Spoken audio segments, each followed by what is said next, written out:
High বন্ধু, good evening. তো চলো এখন একটা ডিশ রান্না হবে, তার জন্য কড়াই চেপে গেছে, ওই কড়াইতে দেওয়াও হয়ে গেছে। এই দেখো,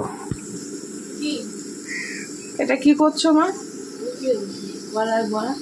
ও কলার বড়া, পাকা কলা। এই দেখো, এটাকে একটা ব্যাটার তৈরি করা হয়েছে,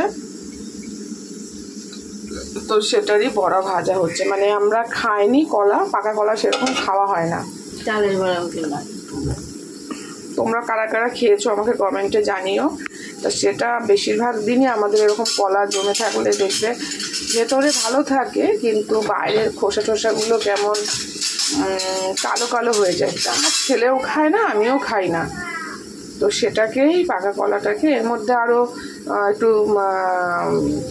সুজি, ময়দা এই সমস্ত অ্যাড করা হয়েছে, চিনি টিনি দিয়ে বড়া ভাজা হচ্ছে, দুধ টুধ দিয়ে তোমার বড়া ভাজা হচ্ছে।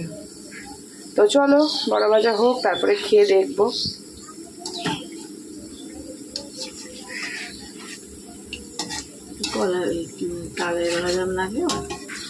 খেতে খুব টেস্টি হয়, যেরকম তালের বড়া হয়। আমাদের এটা মাঝে মধ্যেই হয়, কলা কিনলে কলা দীর্ঘদিন ফ্রিজে থেকে থেকে থেকে থেকে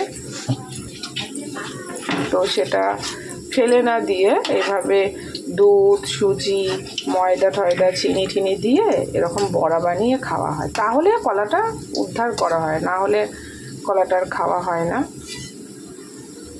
গন্ধও খুব সুন্দর বেরিয়েছে, তোমাদেরকে তো আর গন্ধটা করতে পারবো না, তাই তোমাদের দেখাচ্ছি। তো দেখো,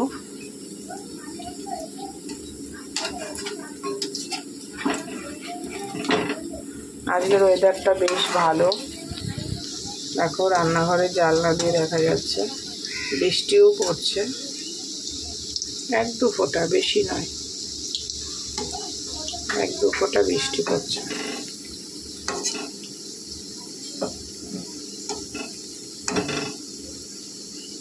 দেখো কত সুন্দর ফুলে ফুলে একদম টসা টসা হয়ে গেছে, কত সুন্দর ফুলেছে।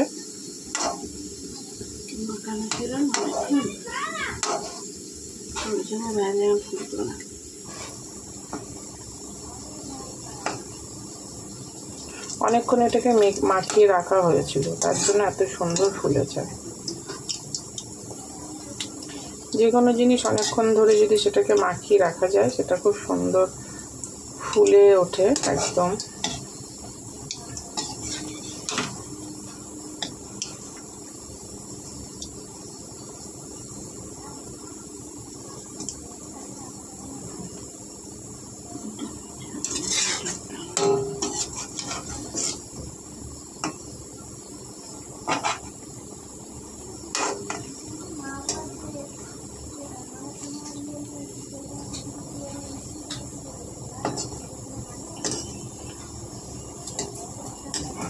কি হচ্ছে দেখ বাবু, এটা চালের বড়া।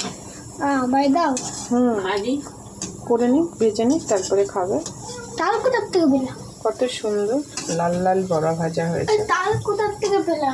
তো বন্ধুরা, ছেলেকে বলা হলো তালের বড়া, কিছু করার নেই, না হলে ও খেত না। ও দেখেছে ফ্রিজে কালো কালো কলাগুলো, ও যে দেখেছে কালো কালো কলা, কালো দেখেই ও খাবে না শুনলে পরে। তো সেই জন্য ওকে বলা হলো হচ্ছে তালের বড়া, তাহলে ও খাবে। ও চোখে একবার দেখে নিয়েছে কালো, ও তো বুঝবে না যে ভিতরে ভালো রয়েছে, ওপরে খোসাটা কালো, ও বুঝবে না। আর যে জিনিসটা ওর মন থেকে চায় না সেটা খায় না। বাচ্চাকে খাওয়ানোর জন্য তো একটু মিথ্যে কথা বলা যেতেই পারে, তাই না? জানি মিথ্যে কথা বলাটা ঠিক না, কিন্তু এটা তো আমি ভালোর জন্যই মিথ্যে কথাটা বললাম। তো চলো, ভাজা হয়ে গেছে, এবার খাবো।